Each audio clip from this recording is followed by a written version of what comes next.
Okay, so the primary objective of today is to texture the ceilings and try to texture match the ceilings. We're gonna texture that. I'm gonna kind of do an instructional video on all the parts that are needed and how to get everything prepared, and then we'll get into the texturing. This had a little bit of what could have been mold, so yesterday I treated it with bleach and I just let it set overnight. This light fixture's going by the end of the week. Alright, so for today we're going to go ahead and focus on just getting the joint compound ready for texture. I'll go ahead and let you know the materials list. This is a stomp texture brush. I just got a little bit of water here, putty knife, a pan for the texture, 5-gallon Home Depot bucket, 1 box of all-purpose joint compound. This is probably the best stuff you can use for residential. I got a sponge to absorb some of this water because when we mix it, it will be too thick. Typically you would use a corded drill because they provide more torque, but this is the only drill I have right now, so I'm going to go ahead and see if it'll work. Let's get started.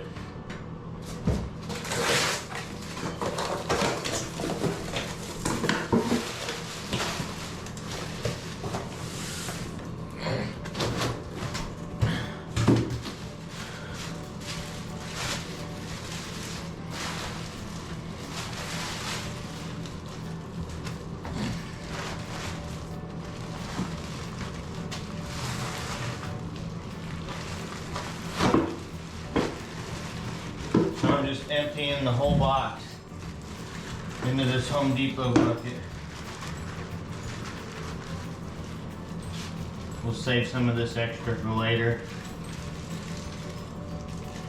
It's a small bathroom. It shouldn't require a whole box, but rather have it and not need it than need it and not have it. Now we'll go ahead and start. Let me wipe my hand off real quick. Go ahead and start by mixing the compound the way it is.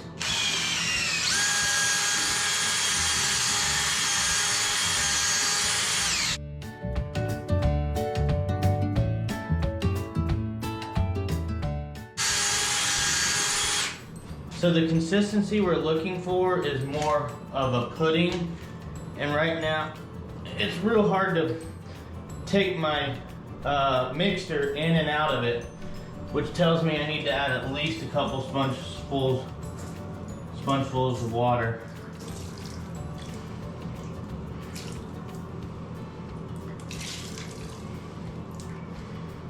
We'll start here. So when you're adding water, my suggestion is to kind of go conservatively at first. You can always add more. It's hard to go backwards, especially when you've already poured out the whole box of mud.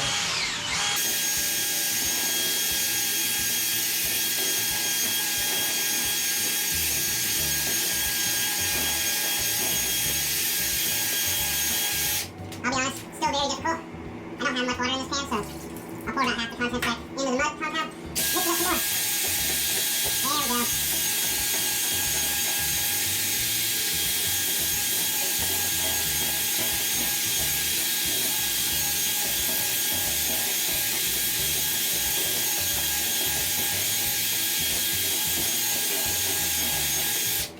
So still, the test is to just pick this in and out.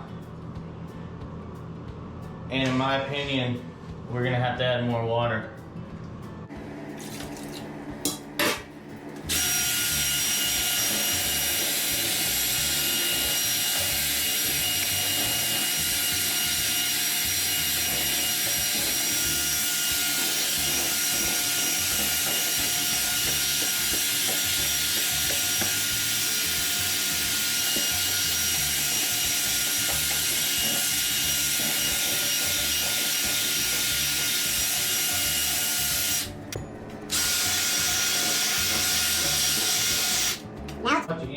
mix it in and out.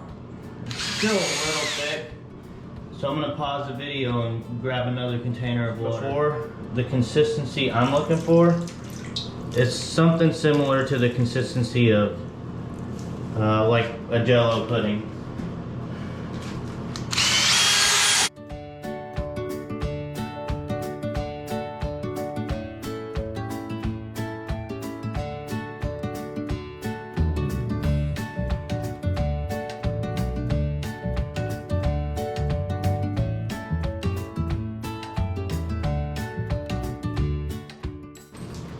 I'm pretty close to what I want right here, so I'm gonna test a little bit in an inconspicuous spot. For me, that's gonna be behind where the vanity goes. Okay, so we got the joint compound ready.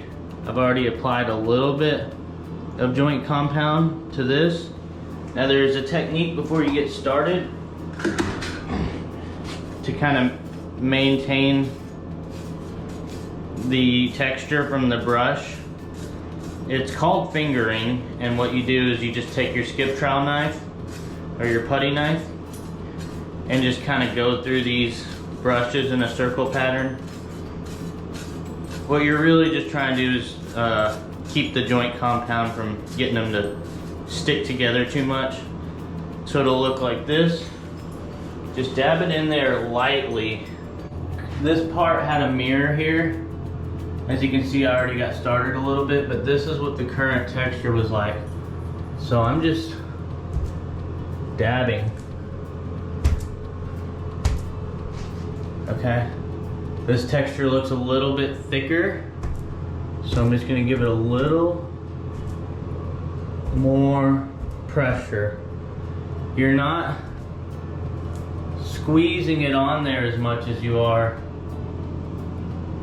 just touching this. So the harder you press on this, the thicker your texture will be. You can almost see an imprint of what the texture is gonna look like, and I'll demonstrate that right here. But if I just spanked it on there, that's too thick. So I'd have to come by and try to repair it. Instead of doing it like that, I just lightly dab the brush in there, come over to my spot. This part's untextured. See, that's a little more like it. And you can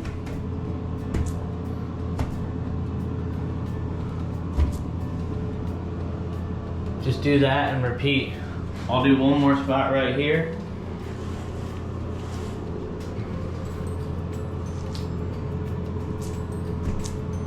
Again, I went a little heavy into the bucket, so now I'm gonna have to repair that texture.